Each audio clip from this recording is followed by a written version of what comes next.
Alright, off we go. It's the Ryan Hartson Show on BWC Internet Radio. I'm Ryan Hartson.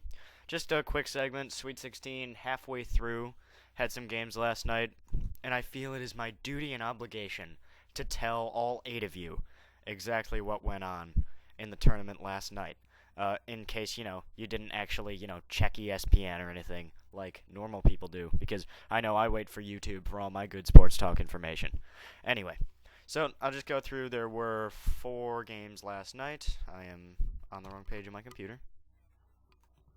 One hell of a night last night. I stayed up, watched all the games.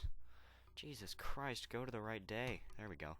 CBSSports.com is pissing me off. Okay, so let's get started. Nice and easy here. UConn, the games last night, if you didn't notice, UConn, San Diego State, BYU, Florida, Butler, Wisconsin, and Arizona, Duke.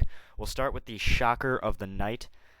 Arizona clobbers Duke 93-77 after being down 44-38 at the half.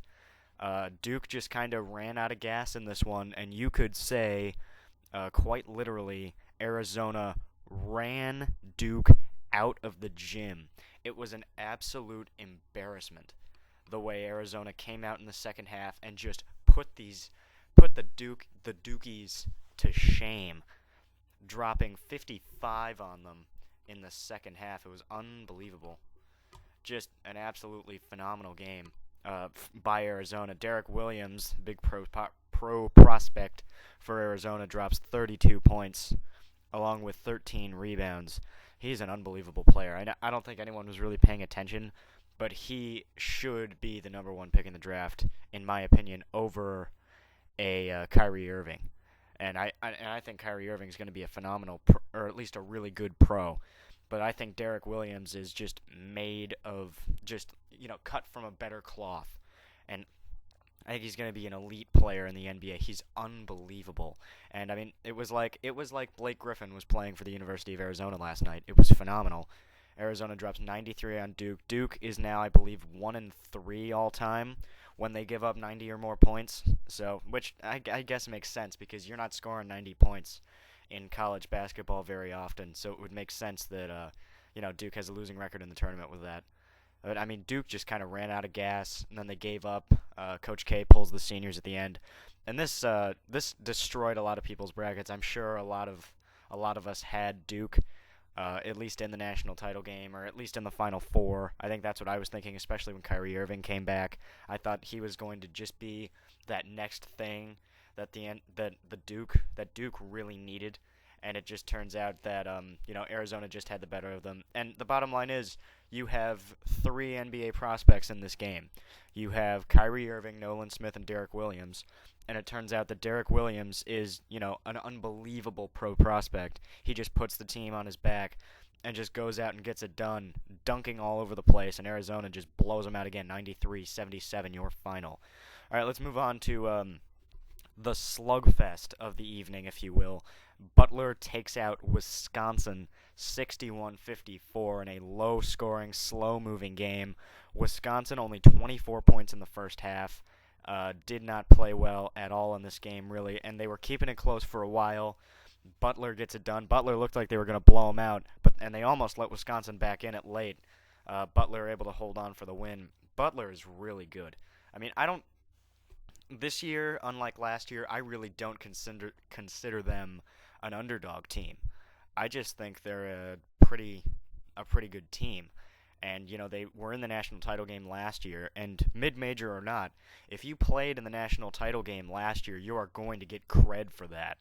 And I think Butler is on their way to another Final Four, I do. I think they're going to be able to beat Florida, who beat BYU in overtime last night, 83-74. Now, listen to what I said before this game about Jimmer Fredette. What I said was, if Jimmer Fredette scores 30 or more points, BYU has a chance to win. If he doesn't score 30, they cannot win. He scores 32, 30 of it to get them to overtime. They can't do it. And this loss, I mean, all of BYU's wins really this year have been Jimmer Fredette's fault. he was responsible for them winning all these games. He was 100% responsible for losing this game tonight. In overtime, he is just jacking up stupid threes. I mean, he's just taking ridiculous shots that have no chance of going in. Defenders draped all over him. I mean, he took stupid and bad shots in this game. It was like me in my driveway. That's what this was. Jimmer Fredette was just taking shots. Oh, let's just see if this goes in. It was stupid of him. And for him continuously taking bad shots, BYU just kind of ran out of gas, and Florida runs away with it in overtime. Getting it done again. Florida beats BYU 83-74, and then we got one more game.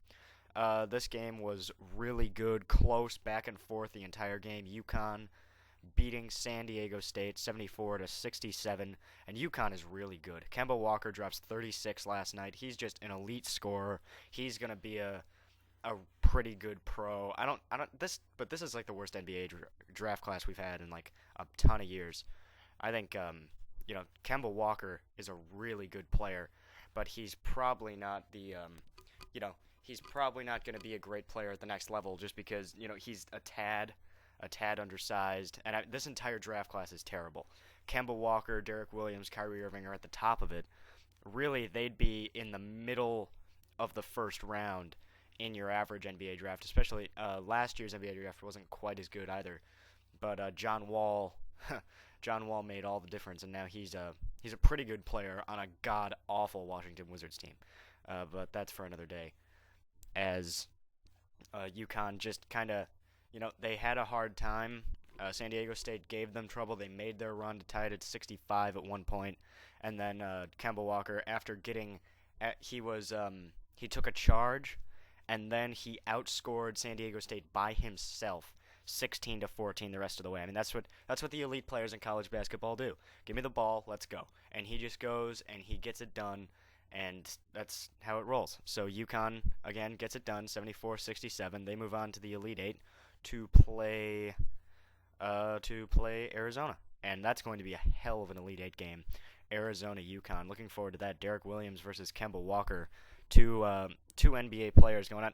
There really is some NBA talent. Maybe I'm changing my mind. Like, you didn't think the NBA draft to be that good, but now that you're starting to go through the tournament, learn about the players a little bit, maybe we will have some NBA drafts to talk about. You never know. But I still think the NBA draft is going to be awful this year. But all of that is for another day. All right, so that's the NCAA tournament so far. We're halfway through the Sweet 16 games. Tonight.